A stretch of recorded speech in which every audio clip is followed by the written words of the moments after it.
Halo Kati Jolly, kita ketemu lagi setiap Thursday kita akan belajar tentang religion. Nah, semoga anak-anak Kati Jolly semuanya masih tetap semangat ya. Kalau Miss Trinta lihat di grup anak-anak udah banyak ngirimin hasil kerjanya ke Miss Ica. Semangat terus, tepuk tangan dong untuk Kati Jolly. Ya, oke, hari ini kita akan belajar tentang Yusuf yang terus berjuang sampai akhirnya Yusuf menjadi orang hebat. Nah, mau tahu kan ceritanya? Nah, sekarang anak-anak pastikan dulu semua duduknya yang nyaman, kemudian udah siap untuk menonton. Oke? Ya, sekarang kita akan lihat ceritanya. Judulnya adalah Yusuf Perdana Menteri. Yusuf Perdana Menteri, gapailah cita-citamu. Jadi ini akan cerita tentang Yusuf yang berjuang mengejar cita-citanya. Anak-anak Kati Jolly semua punya cita-cita kan? Masih ingat nggak? Mistri masih ingat loh cita-cita anak-anak Kati Jolly. Kita lihat dulu cerita yang satu ini.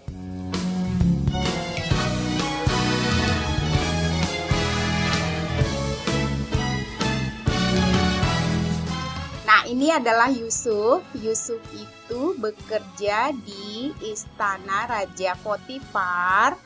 Di situ dia bekerja untuk membantu orang-orang yang bekerja buat raja. Jadi Yusuf yang mengatur. Jadi Yusuf itu membantu untuk membuat semuanya lebih teratur. Jadi itu namanya apa ya? Pemimpin. Yusuf bekerja dengan sangat baik. Sebelumnya Yusuf sebenarnya pernah bermimpi. Ini adalah gambaran dari mimpi Yusuf. Ini adalah gambar padi. Yusuf ini di tengah. Jadi yang di tengah ini adalah Yusuf dan yang mengelilingi dia ini adalah orang-orang lain. Artinya Yusuf itu sudah bermimpi kalau dia itu akan menjadi seorang leader yang hebat. Nah, Yusuf yakin loh kalau dia akan menjadi leader. Jadi dia udah mimpi.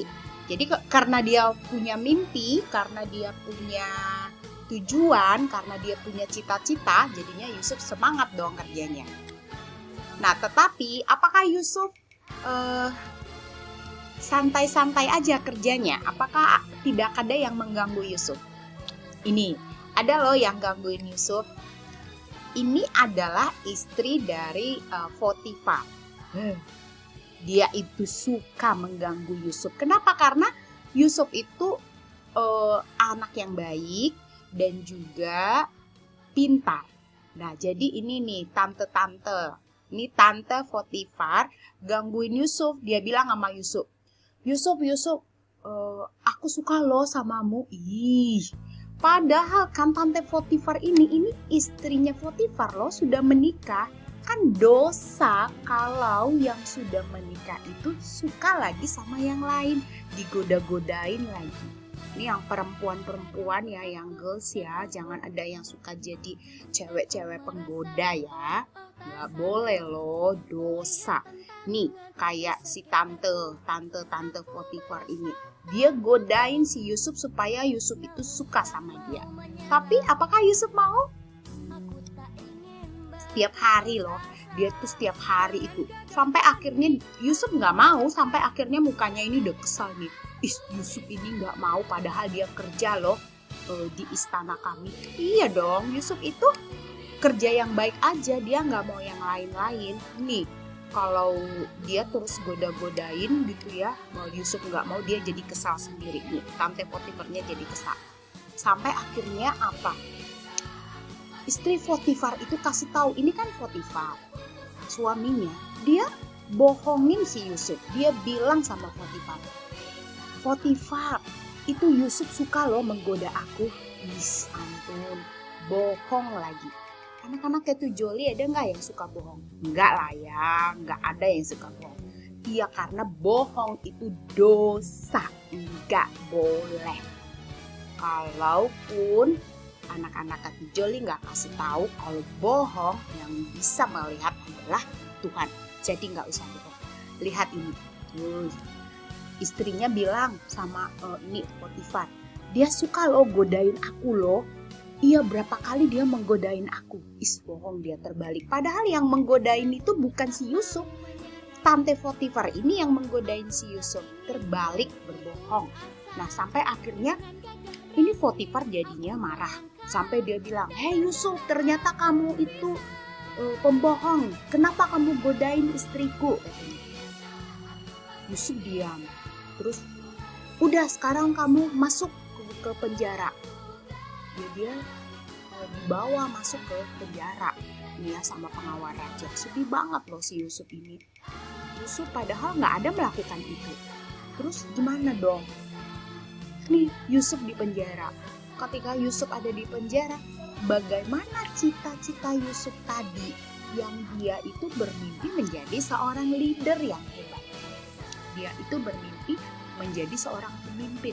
Apakah itu bisa terjadi sementara dia harus di penjara sekarang? Apa yang harus Yusuf lakukan? Yusuf ini anak Tuhan. Dia itu terus berdoa sama Tuhan ya. Terus kalaupun demikian Yusuf itu dia itu tidak mau banyak mengeluh. Di penjara dia itu berbuat baik lagi, walaupun dia di situ dia tenang aja. Dia mendengarkan orang-orang yang ada di penjara itu bercerita. Terus dia memberikan semangat, dia berbuat baik sama siapa saja. Ini ya, yang pakai baju biru ini adalah juru minum raja. Dia itu di penjara karena dia itu dibilangin membuat minuman raja menjadi tidak bagus, tidak sehat. Akhirnya dia dimasukkan ke penjara. Terus padahal itu nggak benar juga. Terus Yusuf bilang, kamu yang penting tetap semangat, kamu tetap berbuat baik. Jadi Yusuf selalu berbuat baik walaupun dia udah dibohongin, walaupun dia diperlakukan tidak adil, tetapi Yusuf masih berbuat baik. Nah, ini Yusuf juga nasehatin teman-temannya yang lain yang di penjara supaya untuk terus semangat. Jadi Yusuf itu jadi punya banyak sahabat. Kalau orang baik itu pasti punya banyak sahabat loh. Coba kalau kita suka gampang ini ya, sebentar-bentar mengadu, sebentar-sebentar ngadu sama mama, dia itu nggak enak loh, teman mama dia itu suka mukul loh, nanti nggak ada loh teman kita. Tapi kalau kita berbuat baik, kita sayang sama semua orang, banyak loh teman kita. Anak-anak kayak Joli pilih mana? Punya banyak teman atau enggak? Kalau Miss Trinita mau pingin kayak Yusuf, punya banyak teman dan teman. Nah, suatu malam, ini Potifar lagi tidur. Wah, Raja Potifarnya lagi tidur. Ternyata pada saat itu dia mimpi. Mimpinya itu adalah ada 7 ekor sapi kurus datang. Mereka mengejar sapi gendut. Sapi kurus lawan sapi gendut. Yang kurus ini dimakannya lah semua yang gendut-gendut ini. Nah, jadi raja itu bingung. Apa ya artinya ini ya? Kenapa bisa seperti ini? Apakah ini pertanda buruk buatku?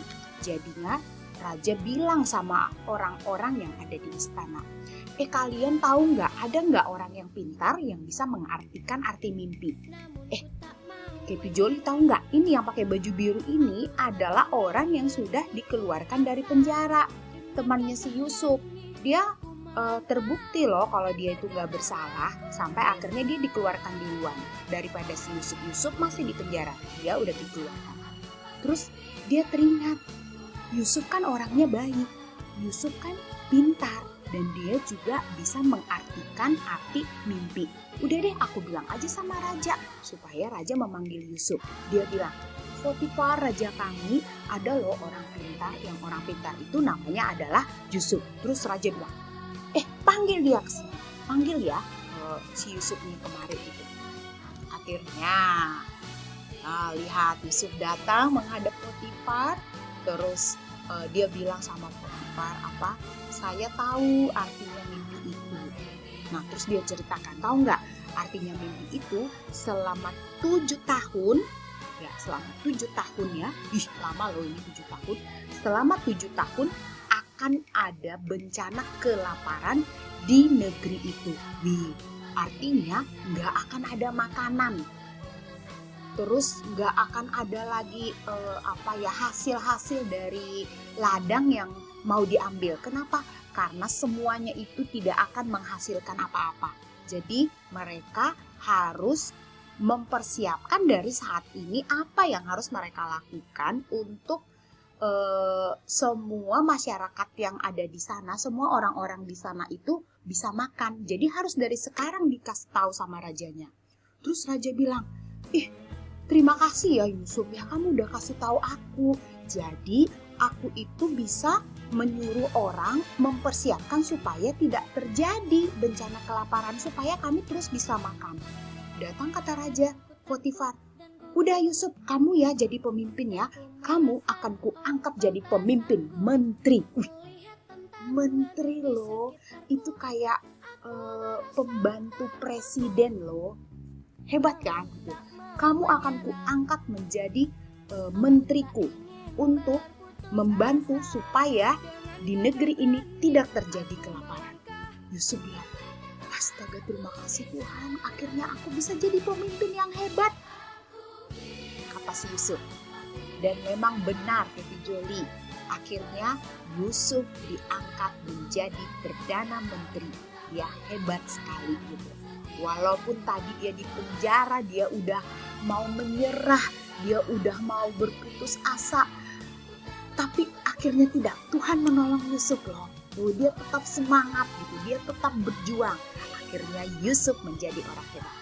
Sama seperti anak-anak itu Joli. Masih ingat kan cita-citanya? Ada yang mau jadi masinis, ada yang mau jadi dokter, ada yang mau jadi polisi, ada yang mau jadi chef, ada yang mau jadi tentara, ada yang mau jadi guru, ada yang mau jadi artis. Harus belajar seperti Yusuf. Terus semangat, terus berbuat baik, berjuang, mencoba. Nggak ada loh yang tiba-tiba bisa jadi dokter nggak belajar. Nggak ada loh tiba-tiba jadi polisi nggak tahu nggak tahu menghitung. Nggak ada. Makanya dari sekarang diajarin semuanya. Diajarin membaca, diajarin menulis, diajarin berhitung, diajarin berbuat baik, diajarin mewarnai, semua dipelajari. Itu ya, jadi anak-anak itu Joli, tulis tuh apa yang menjadi cita-citamu, tulis di kertas, nanti tempelkan ya di kamar ya. Terus nanti ingat, doakan setiap hari. Misalnya nih ya, Miss Trinita ingat, Anya mau jadi polisi, atau Timothy menjadi masinis, atau Noel menjadi dokter, Jesslyn juga dokter kemarin, Maitri juga dokter, soalnya dokter banyak. Excel itu jadi astronot. Jadi astronot se-Excel. Wah, hebat. Tulis di situ. Jadi terus didoakan berjuang. Semangat, belajarnya semangat. Supaya apa? Supaya nanti kita menjadi orang hebat. Kalau udah besar semuanya jadi orang hebat. Oke, Kak Joli, itu pelajaran kita hari ini. Semoga semuanya kita semangat. Ya, seperti firman Tuhan di Yeremia 29 ayat 11. Sebab aku ini mengetahui rancangan-rancangan apa yang ada padaku mengenai kamu, demikianlah firman Tuhan, yaitu rancangan damai sejahtera dan bukan rancangan kecelakaan, untuk memberikan kepadamu hari depan yang penuh harapan. Sekarang berdoalah dengan mama, dengan papa, supaya cita-cita itu bisa terwujud dan kita terus semangat.